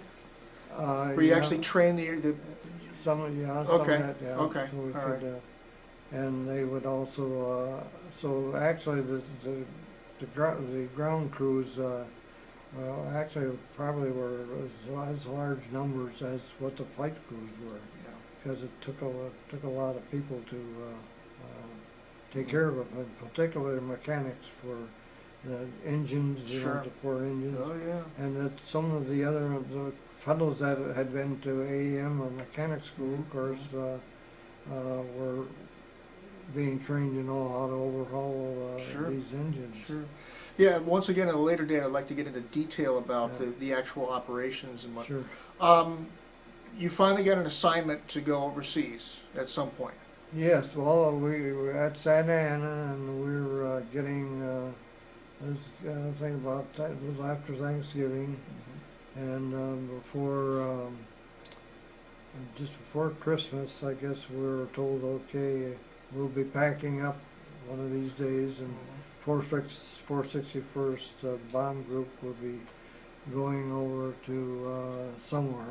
They still didn't tell you where? No, they. Oh, wow. We're pretty sure it would be England. Yeah, Or yeah. I mean, England or Europe, France. yeah, okay. England or Italy. Okay. We had already, while we were on the ship going over to Yeah. Italy, Yeah. they'd had the Anzio Oh. beaches. Yeah, sure. But so we first we went. Okay, we went by troop train from Hammerfield, Yep. Fresno, California. Yep.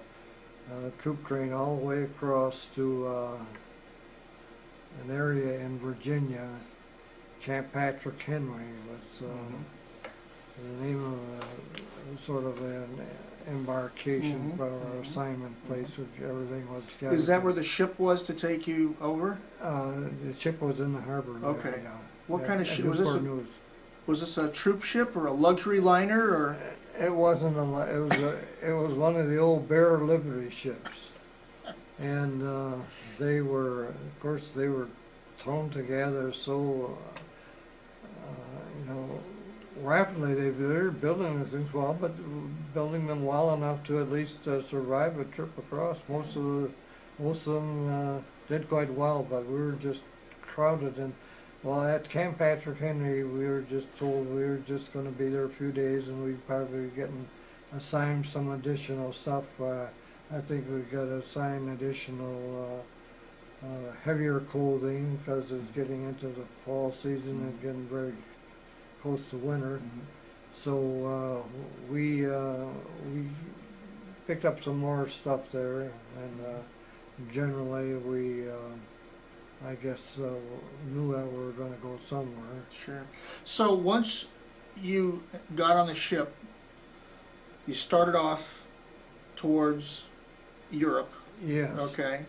You're packed in. This is Yes, a crowded. okay, This yeah, is very crowded. That was we were packed up. We had of course the whole cargo area of the ship was filled with all kinds of things. Yeah. We were told that one time later as we were going across that we were kind of in the middle of the convoy, and some guy said, "Well, we got a whole lot of bombs down below our deck." So, but this was quite an experience. How did you fare physically? I mean, did you get sick? A lot of guys got sick going over. We left the first few days we left that area, Norfolk, Virginia. It was an area known for having some wild weather and just rough weather. And I think more fellows got sick than what didn't get sick. Everyone got a little But bit how sick. about you? I was kind of in the middle. I got somewhat sick, but not as badly as some. But I didn't get go unscathed either. Right. Like some very few fellows didn't wind up having some, some difficulty with that. Yeah. You say you were in a convoy. Was this a large group of ships going across? Yes, see ships about everywhere around us, and every once in a while there'd be a sub alert, and then we were told to get up on deck and with our life reserves on and stuff like that. But this may sound like a stupid question, but you're very young, and when you're that age, you don't actually think about things like this, or don't usually. Were you apprehensive? Was there any sense of you're on this ship, you're going off into parts unknown, they're warning you there may be bombs in the bottom of your boat that could blow up, they're telling you there's subs out. I mean, was there any kind of sense of apprehension or fear or anything like that? I think some, but I think an attitude and maybe I guess just a general. When you're young, I think you're more prone to well, I'll get through this. Might be some other guys that aren't going to make it, but. Plus, you're around a bunch of other guys, and you We're can't show the. That's right. Any We're all fear. in the same boat. We Sure. talked about a little bit. Boy, this is pretty rough here. And of course, the destroyers were kind of zigging in between three different troop ships in the convoy. Yeah. But it was an area where we had the very rough weather. Yeah. Some of the guys were really sick. When we got over to Italy, I know we had a couple little evening, nothing else to do except drink a little of the. We were only allowed, I guess, a couple of bottles of beer a week, but of course we could go into town eventually when this was going ahead of time. When we were in Italy, and I remember this one fellow in our tent. He'd get a little bit too much wine, and we'd kid him about, "Hey, Walt, remember the old SS Walt? Oh, shut up, you guys!" And and we could get him just to start heaving, just mention it to him. But generally, it was a very long voyage. These troop ships, particularly those Liberty ships. It was rough weather. It was rough conditions. There were just hundreds of those. Yeah. standardized ships, and that's why they were able to make some of them. They just Sure. build them just like this and Mass very produced. simply. Yeah. Yeah. And they did have one or two aircraft crews on each Navy people, Yeah. on each of those ship, and they did practice sometimes during the day, just do a little shooting themselves. And Let's once again. I want to get into more detail in another interview. I'm trying to kind of hit the highlights here in the time that we have allotted, so that the next time we do it, we Sure. can spend more time on this and spend more time on that. So you finally arrive in Italy. yes, Okay. After a long, Right. a month or Yes. just a little over a month. So you disembarked from the ships, and where did you go in Italy? Okay, we got off. We'd gone through the Straits of Gibraltar Right, at okay. night, and we had that day before we came into Gibraltar. We were seeing a lot of activities, our planes flying over us, and some balloons, but and we were doing zigzagging about the whole day, and we they said it would be timed so that we'd be going through Gibraltar. One of my friends was he was on duty up on the deck that night, and he said he got a glimpse of Gibraltar, but it wasn't until quite a few years later, actually when Bill was spending his session in Spain, that we were able to go down to Gibraltar. I was able to set foot on Gibraltar finally, but it was that was quite an experience going Yeah. through Gibraltar. But where did you end up then in Italy? Where was the base in Italy? Well, we went to as we were going through the Mediterranean. All of a sudden, they told us that we were going to be leaving the large convoy we were in. Part of it was going to go down the Suez Canal, and we found what we were going to be doing was pull into the harbor at Tunis, Okay. and that's where we just threw out the anchor and parked for about a week. And of course, because all the, You must have been chomping at the bit. Yeah, we're getting low on food. We were told that, so we just had 2 meals a day, and it was pretty light eating. Sort of hotcakes and something about the middle of the morning, and then some more. I don't know, just some soup or something. Very scanty meals. In fact, I think most of us lost a little weight about that time that week. So we stayed there, and then finally there was another convoy that was going up to the Naples area, and of course Rome hadn't been captured yet, but Naples was the big de-embarking place. Okay. So we finally got into Naples harbor, and of course we pulled into the harbor just about dark, and during the night we had a couple air raids, and German planes were flying over. And What was that? Yeah, I mean, you've never had that happen to you before. no. We could hear some thuds once in a while, and the guy said, "Hey, those are bombs dropping." Oh boy. So we finally did, after we'd been on this ship for over a month, we finally did get off that next morning, and as we looked on what we saw around us in the harbor, it was just quite a few sunken ships.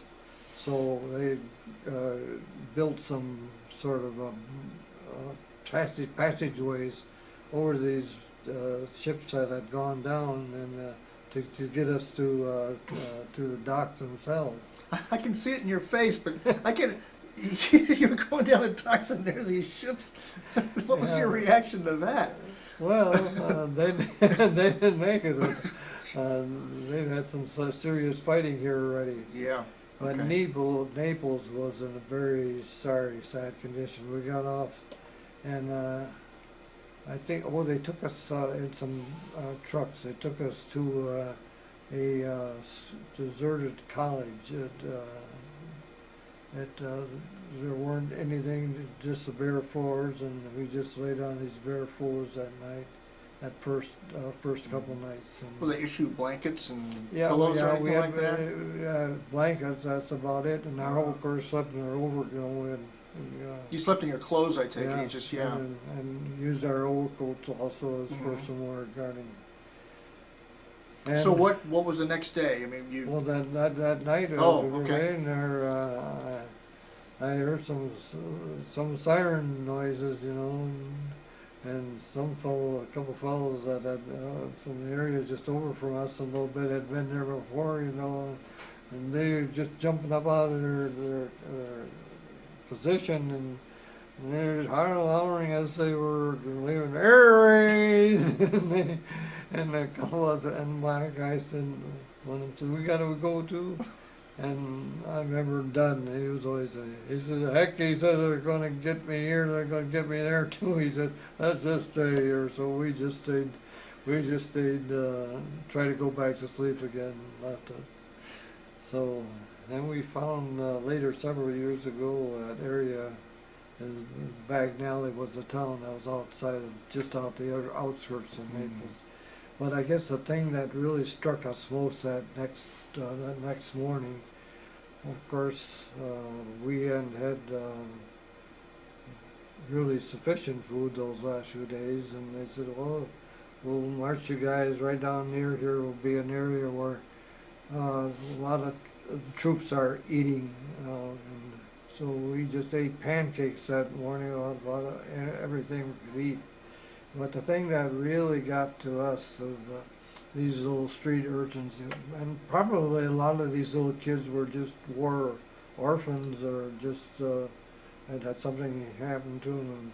I remember when we were cleaning out our mess kits, we'd take the little coffee that we had and kind of wash some of the syrup and stuff like that, and we maybe had maybe a quarter or maybe a little bit of the food that we'd been eating left yet, and these little kids, "Paisan, give me, give me," and these little kids were just begging, and they had the old empty syrup cans or anything that could hold anything to eat.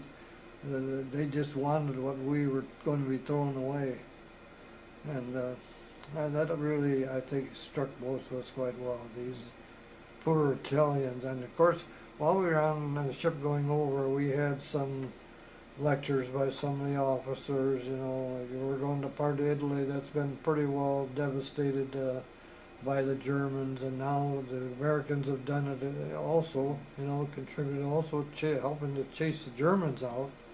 So these people are really in a bad way. So, thank goodness, we at least have things going for us yet. So. So the next day, then, were you assigned to your aircraft at that time, or? Well, first we were taken to a sort of a staging area right near Naples. That we were given some more clothing, I believe it was, if I recall, and we were loaded on these, and we were told that we would be going to the eastern part of Italy, over the mountains to the eastern side. So we had some of these, our first experience with these little European trains.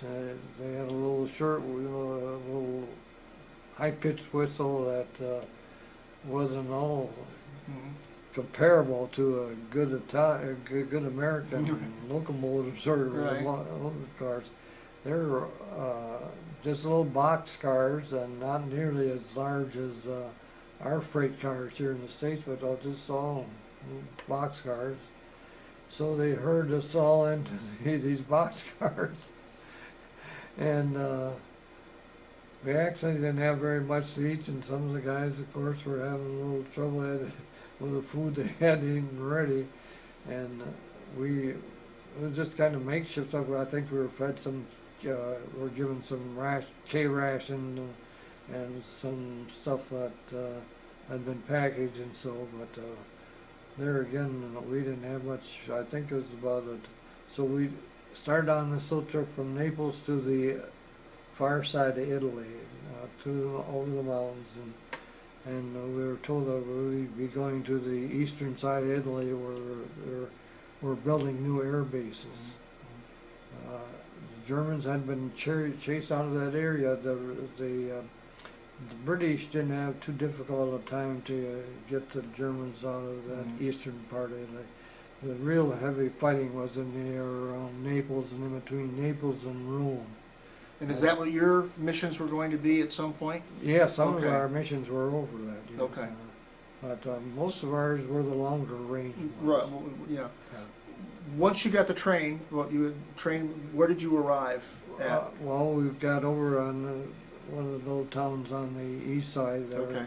and we're again transferred to trucks, 6x6s, and it was getting kind of rough weather out there, but not too bad. We were still doing that. Were you carrying equipment packs and things like that? Or? Yeah, all Okay, our you had your full, all your belongings, our okay. barracks bags with all our stuff and all our clothing that we've been issued. But of you had course. backpacks Uh, or duffel bags, or how did? Yeah, duffel bags. Duffel and bags, okay. Yeah, and backpacks, and they're Okay. just thrown in the trucks with Okay. us. So where did the trucks end up? So then they finally took us down to the area south of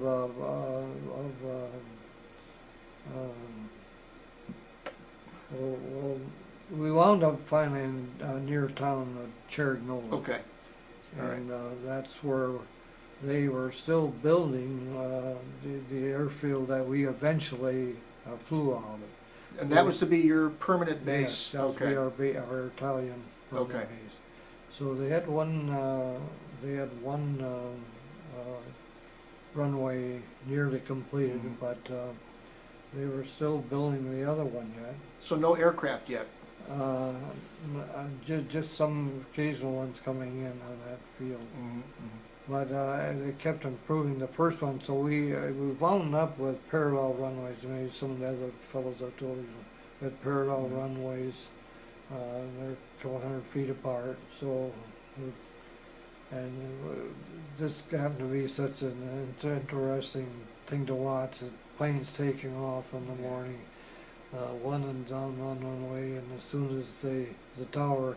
They called it a tower, but it wasn't. Just a big, tall wooden shack, and they'd give the light to the other runway, and they could see the one finally having full power, and Yeah. finally leaving the ground. They give one on the alternate runway, another give him the light, and it was just with I forget what the time it was. Well, it wasn't very long. It was precision though. It was just Yeah. boom, Oh yes, boom. one right as soon as Yeah. the one Yeah. got cleared, started lifting his wheels, and Yeah. looked like he was under full power. They'd get the next one.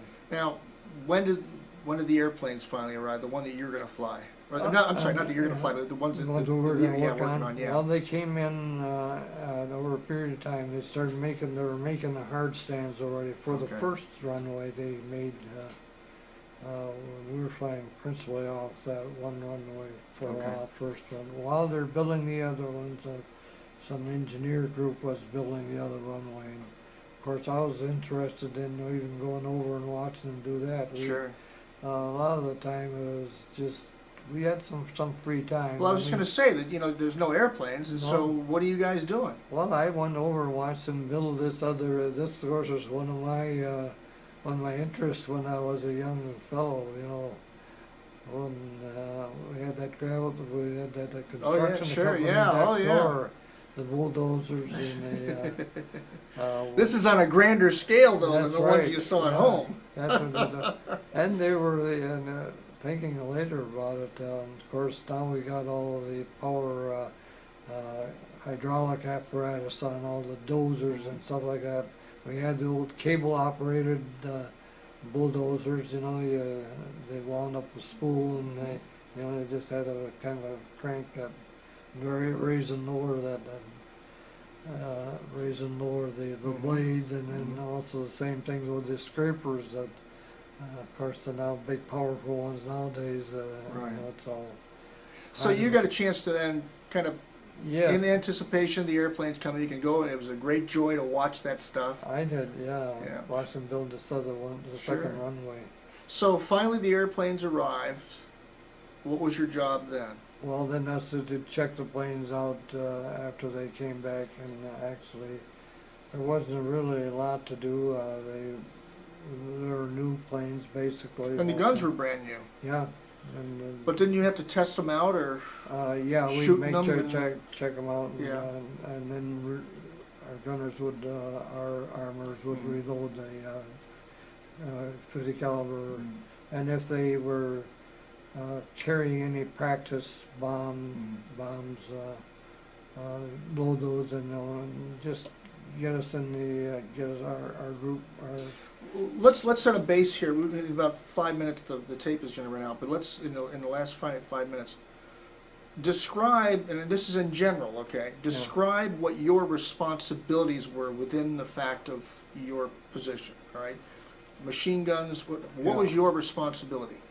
Check them out, make sure that see they were operating right. Check out the Sign them machine in, guns. Yeah.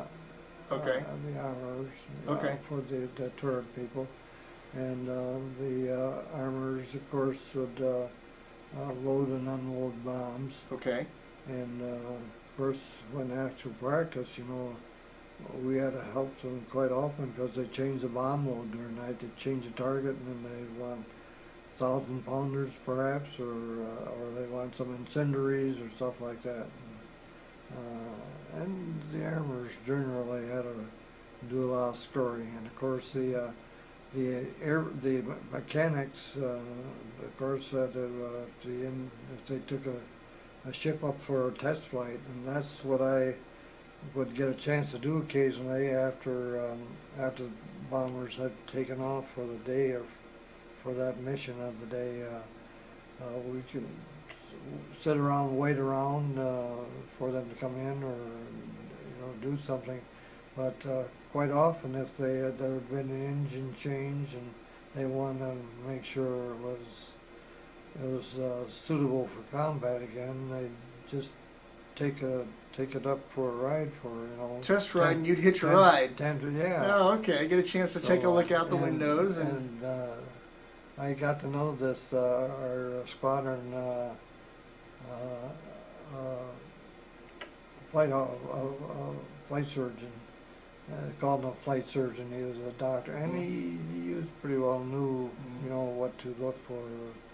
He had to make sure that he could disqualify people also from flying. Yeah. And I got. So in addition to being a medical man, he also was responsible Yeah, to for find that. flight fatigue That's or right. somebody Yeah. who maybe is acting a little bit strange Yes, and yeah. could jeopardize or endanger That's right. the lives of other people. Yeah. So and Sproul was a real gentleman. Maybe we can cover that some other time. We're going to have to, because we've Yeah. come to the end of the Yeah. tape and we're not even into battle yet. We haven't got. Uh-huh. Okay. And Let's take a break here for a moment. I want to talk to Bill Sure. for a moment.